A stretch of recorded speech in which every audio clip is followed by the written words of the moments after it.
tinosangana zvekare pakugovana shoko raMwari. Ndinovimba ndakuwanai muri vatano uye makagadzirirawo kunzwa shoko raMwari. Tichiyeuka kuti hakuna shoko raMwari rinongouya rigodzokera kuna Mwari pasina charaita. Uye tichiyeuka kuti hakuna shoko raMwari richashayiwa simba. Saka pashoko irori wanawo chimwe chinhu chaunoti ndawana ichi. Chitsvake mushoko irori ugowana kuti Mwari vari kuadhiresa chii kwauri. Nyaya yandinayo pano ichange ine zvikamu zviviri, part 1 nepart 2. Part 1 yacho ndiye kuti batwa zvekare kana kuti kubatwa zvekare, another touch. Kana toenda mupart 2 inoti govana nevanhu, usavanzire vanhu, usavanzire vanhu, govana nevanhu chawawana, kana kuti hide not the good you have received. Saka part 1 yedu inoti kubatwa zvekare. Ndichaverenga manzwi kana kuti shoko raMwari. Ndinoda kuti muteeresese pakuverengwa nekuti zvichida ndichazotaura nguva diki diki. Asi pashoko apa rakanyorwa ndoda kuti muteeresese kuitira kuti mugobata nyaya yandiri kutaura. Ngativerengei kuna Exodus chapter 34 verse 28 to 35. Exodus 34 28 to 35. Akavako kuna Jehovha mazuva ana 40 nousiku huna 40. Wakanga asingadyi zvokudya kana kunwa mvura. Akanyora pamahwendefa mashoko esungano, iyo mirayiro ine 10. 29.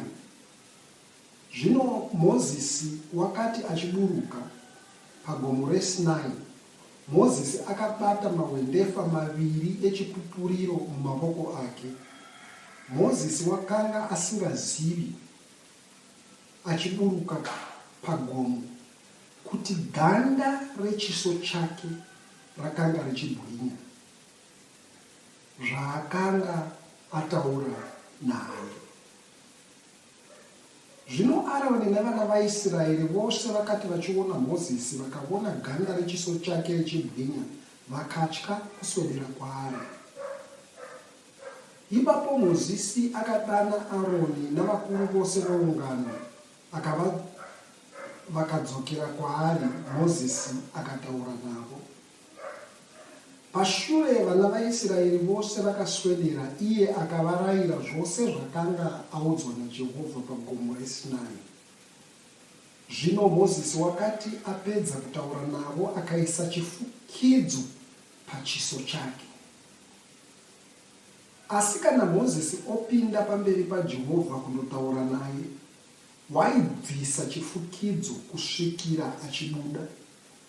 Zvino wobuda ndokuudza vana vaIsraeri zvaarayirwa.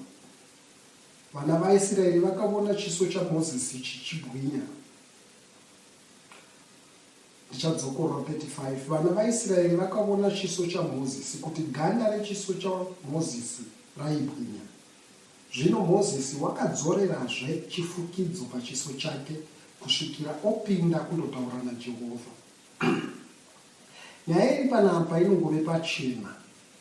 Kuri kunzi Mozisi paakandosangana naJehovha aive akatsanya usiku huna 40 namazuva ana 40, kureva kuti 40 days and nights.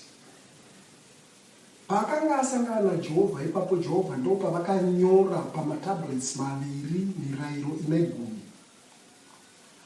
Oburuka Mozisi achiuya kuvana vaIsraeri, iye pachake haana kuziva kuti chiso chake chiri kubwinya. Sei asina kuziva? Nokuti munhu haazvioni kuchiso chake kunze kana atarisa pamira. Naizvozvo vana vaIsraeri vakati vachimuona vakatya, ivo Aroni navanhu vese vakatya kuswedera kuna Mozisi. Zvino Mozisi wakazodaidza Aroni nevakuru vaIsraeri akataura navo, zvichida ndopavakamutsanangurira zvavari kutya. Amen.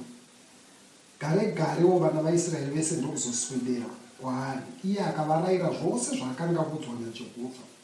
Apedza kutaura navo, anofukidza zvakare chiso chake Mozisi, oswera akadaro. Nguva yose yaanenge asiri pamberi paJehovha anenge akafukidza chiso chake nomucheka nevhoiri. Asi aiti kana odzokera kunotaura naJehovha, aibvisa chifukidzo chaafukidzisa kusu kwake, obva anotaura naJehovha. Paanobuda, anobuda asina kufukidza chiso chake. Vana vaIsraeri voona chiso chaMozisi chichibwinya,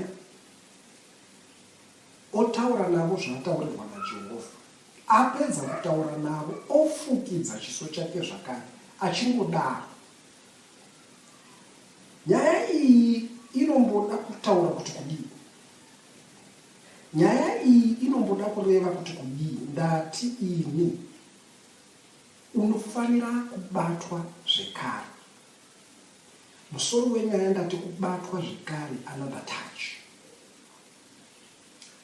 Zvino nyaya iri pano iringove pachena, iri kuti Mozisi paanoenda kuna Jehovha anobvisa chifukidziro kumeso kwake, nokuti Mozisi pane wakanga aziva kana kuti akanga azorealiza kuti chiso chake chiri kuwana kubwinya kuchiso chaJehovha. Kureva kuti panguva yaanenge akatarisana naJehovha, kubwinya kwaJehovha kunotapukira kuna Mozisi. Kana Mozisi obuda imomo achienda kuvana vaIsraeri, anobudamo achibwinya. Unoziva, ukatora magneti, watora magneti ukaisa pasimbi, inotanga kubata tusimbi. Tusimbi tumwe twayabata tuya ukazotubvisa pamagneti, ukatuendesa pane tumwewo tusimbi tuduku kwaturi, unoona tusimbi tuya twavewo tumagneti twakubata. Asi gare gare unozoona tusimbi tuya tusasabati. Why? Nokuti twambopiwa simba nemagneti, ndokubva totanga kutoita magneti kubata dzimwe simbi. Ndokuti gare gare simba rapera riya, ndokuchitanga zvino kuti nyange kakadii hakachabata. Ndo pano zvakanga zvichiita Mozisi. Mozisi wakanga achienda pamberi paJehovha onowana kubwinya. Kana Mozisi awana kubwinya pamberi paJehovha, ipapo aibva atanga kubwinyavo. Ouya kuvana vaIsraeri vomuona achibwinya. Ivowo havana kuziva kuti sei achibwinya. Asi iye ndinotenda akazorealiza kuti ndiri kuwana kubwinya kuna Jehovha. Ko sei waifukidza kumeso kwake kana aswera nevana vaIsraeri? Ozoti asi kana oenda kuna Jehovha obvisa chifukidziro. Ipapo manje ndo panoda kuti munhu azive kuti Mozisi waizviziva kuti izvi zviri kupera izvi. Panguva ndikatora nguva refu ndisiri pamberi paJehovha, kubwinya kwaJehovha kwandiri kuri kupera. Naizvozvo ndikasaisa vhoiri, vana vaIsraeri vanozoona kuti kubwinya kuri kupera. Kureva kuti nedzimwe Mozisi, nedzimwe nguva nokumwe kutaura Mozisi waiita kauchitsotsi kake kekuti vana vaIsraeri vasaone kuti kubwinya kuri kupera, kuti vangofunga nguva yose kuti kubwinya kuripo. Kureva kuti Mozisi dzimwe nenguva tingati wakatsvaka kutyiwa nguva dzose kuti vazive kuti kana ari Mozisi anobwinya. Izvo kubwinya kunoitwa nevanosangana naJehovha. Wachangobva mukusangana naJehovha unenge uchibwinya. But ukagarisa usiri pamberi paJehovha, kubwinya kunopera. Umwe angati mvangeri, nyaya yamakutaura ndiyo kufungidzira, haisi yokumbofungidzira. Regai tiverenge kuta Korinte vechipiri chapter 3 verse 18 to 16. Vakorinte vechipiri chapter 3 verse 18 to 16. Munogona kumboverenga chapter yacho kubva kwokutanga, asi ndakutanga kuverenga pa18 kusvika pana 16 chete. Hanzi tisingaiti saMozisi waiisa chifukidzo pachiso chake kuti vana vaIsraeri varege kutarisisa kuguma kwezvinopfuura. Regai ndidzokorore pa18. Tisingaiti saMozisi waiisa chifukidziro pachiso chake kuti vana vaIsraeri varege kutarisisa kuguma kwezvinopfuura. Zviri kukoreva kuti kubwinya kwaive naMozisi kwaiguma, kwaipfuura. But Mozisi waivhara kuti vasavone, vasanyatsokuzoona kuti aiwa kubwinya kuri kupera. Aida kuti vasigare vachingofunga kuti anobwinya. Mufundisi Mozisi ndiye mutungamiri wekerechi, ndiye mutungamiri weungano yose, ndiye munhu waMwari mukuru pakati penyu. Haasi kuda kuti muzive kuti kubwinya kunopera kana asina kusangana naMwari. Kubwinya kunopera kana agara nguva refu asina kuenda kuna Mwari. 14. Asi ndangariro dzavo dzakakokomara, nokuti kusvikira zuva ranhasi kana sungano yekare ichirahwa kureva kuverengwa, chifukidziro ichocho chiripo, chisingaratidzwi kuti muna Kristu zvinopfuura. Asi kusvikira nhasi kana Mozisi achirahwa, chifukidziro chiripo pamwoyo yavo. Zvino kana munhu achitendeukira kuna Ishe, chifukidziro chinobviswa. Zvikuru ndiri kudai verse 18. Kutoona ava kumberi kwakutaura kuti vanhu vanotenda vasina kuziva kuti kubwinya kwaMozisi kwaipfuura. Vanoti vakanzwa Mozisi achitaurwa kana zvinotaurwa zvaitaurwa naMozisi, vanobva vatora kuti ndizvo nokuti kubwinya vaikuona. Nomwoyo yavo nanhasi ine chifukidziro. Zvino pandiri kuda pavhesi 18 pokuti Mozisi waivhara. Handiverenge zvekare 2 Corinthians chapter 3 verse 18. Tisingaiti saMozisi waiisa chifukidziro pachiso chake kuti vana vaIsraeri varege kutarisisa kuguma kwezvinopfuura. Ndopaya pandati Mozisi ndo yaive nyaya yake yaaiisira chidzitiro kumeso kwake, kuti vana vaIsraeri varege kuona, vafunge kuti anongogara achingove hoti hoti, vafunge kuti anongogara achibwinya nguva yose. Mozisi, siyana nezvinhu zvako, usanyepere vanhu. Izvozvo tichasangana nazvo papati 2. Asi kwanhasi ndiri kuda kuti another touch, kubatwa zvakare. Ndiri kuti ini panguva yaunenge uri pamberi paJehovha, kubwinya kwaJehovha kunouya pachiso chako, kubwinya kwaJehovha kunouya pamusoro pako. Paunenge wobuda uchinosangana navanhu, kuda uri kundoshumira, kuda uri kuita kuminamato, kuda uri kusangana navanhu kubasa, vanokuona umwari mauri, nokuti wanga uri mberi kwaJehovha. Ndo zviri kutaura Bhaibheri panapa pana Exodus chapter 34 verse 28 to 35. 29 iri kuti, zvino Mozisi wakati achiburuka pagomo reSinai, Mozisi akanga akabata mahwendefa maviri echipupuriro mumavoko ake. Mozisi wakanga asingazivi achiburuka pagomo kuti ganda rechiso chake rakanga richibwinya zvaakanga asangana naye. 30. Zvino Aroni navana vaIsraeri vose vakati vachiona Mozisi, vakaona ganda rechiso chake richibwinya, vakatya kuswedera kwaari. 31. Ipapo Mozisi akavadana Aroni navakuru vose veungano, vakadzokera kwaari. Mozisi akataura navo. 32.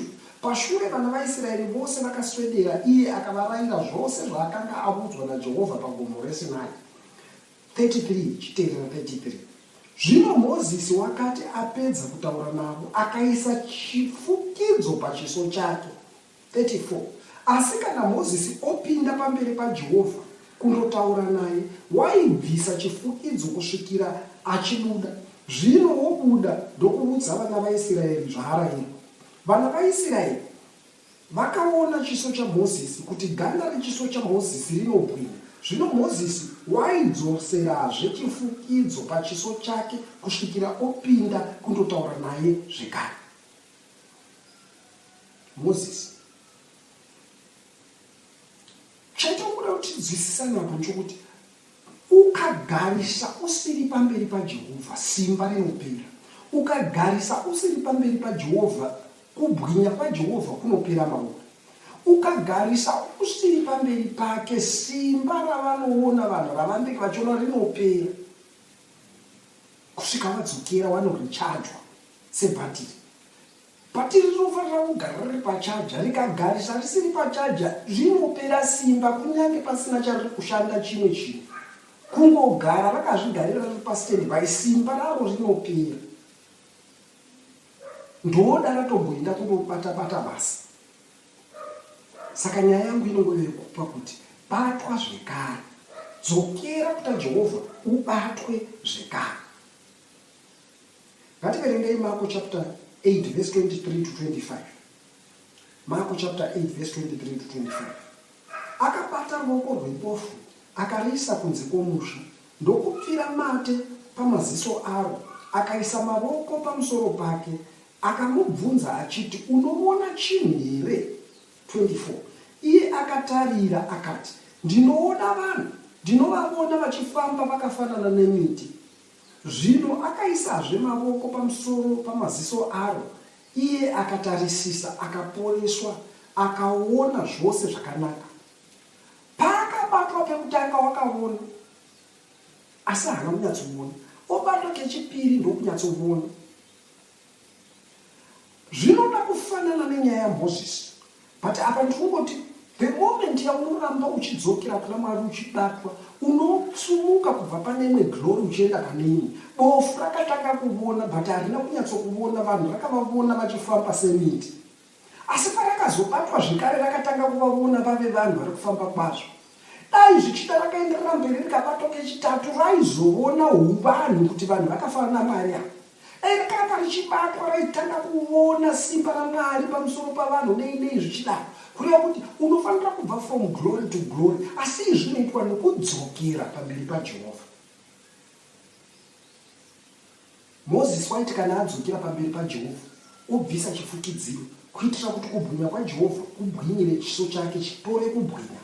Sezvinoita tusimbi, kasimbi kakatora kakaisa pamagneti, iko pachako kanobva kaita magneti kotanga kunobatawo tumwe tusimbi. Asi gare kasina kudzokera kumagneti, unoona simba rinopera, hakachakwanisi kubata tusimbi kwatunobata, kusvika kazodzokera zvekare kundopiwa rimwe simba nemagneti. The same applies nebhatiri. Bhatiri rinotoita power kana raenda pachaja. Rabva pachaja rikagarisa nguva refu, power yaro inopera.